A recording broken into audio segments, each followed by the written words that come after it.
twigire ku mateka y'abagenzi bacu b'abakurambere urugendo rwabo berekeza i Kanani. Bageze ku nyanja itukura babura inzira, inyuma yabo hari ingabo zishaka kubica.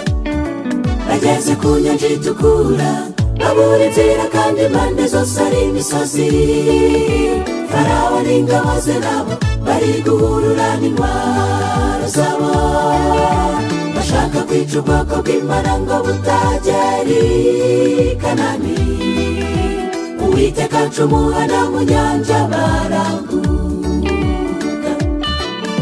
Hakurya y'inyanja batera indirimbo, amajwi y'abasesekara ikirere. Mbega indirimbo nziza baririmbye, bishimira gucungurwa.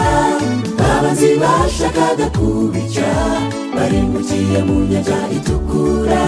Gakondo yabo ariyo Kanani yari yahumuye. Iyo niyo gakondo y'abera tuzageramo tumaze gutsinda isi. Hakurya y'inyanja tuzaririmba indirimbo y'ishimwe. Mbega ibyishimo tuzagira tunesheje uburiganya bwa Satani. Umwami w'abami Yesu azahora ku ngoma.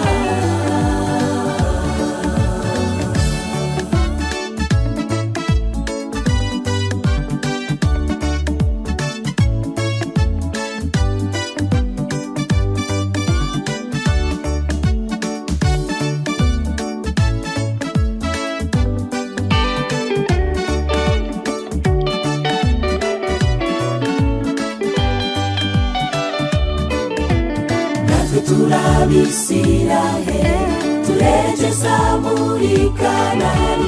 Twumvise imiburo ngo tuve mu Egiputa.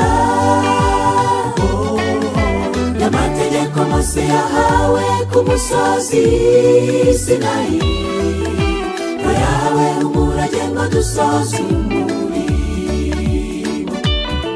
Kandi muri iki gihe cyacu dufite Farawo n'ingabo ze ahantu hose, bahagurukiye kurwanya amategeko y'Imana n'umwuka w'ubuhanuzi. Yorodani iri imbere yacu ariyo karengane iduteye ubwoba, ariko nshuti nimugire ubwoba tuzayambuka. Arahirwa abantu bose bazatsinda, akaga n'amakuba bitwegereje. Nubwo byaba biremereye cyane kuruta ibyigeze kubaho, ubwoko bw'Imana mukomere.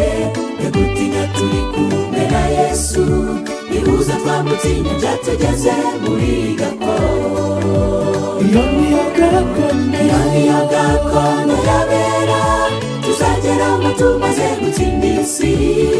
Hakurya y'inyanja tuzaririmba indirimbo y'ishimwe. Mbega ibyishimo tuzagira tunesheje uburiganya bwa Satani. Umwami w'abami Yesu azahora ku ngoma. Iyo niyo gakondo y'abera tuzageramo tumaze gutsinda isi.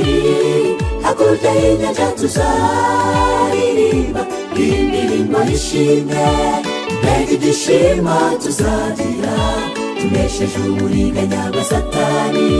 Umwami w'abami Yesu azahora ku ngoma.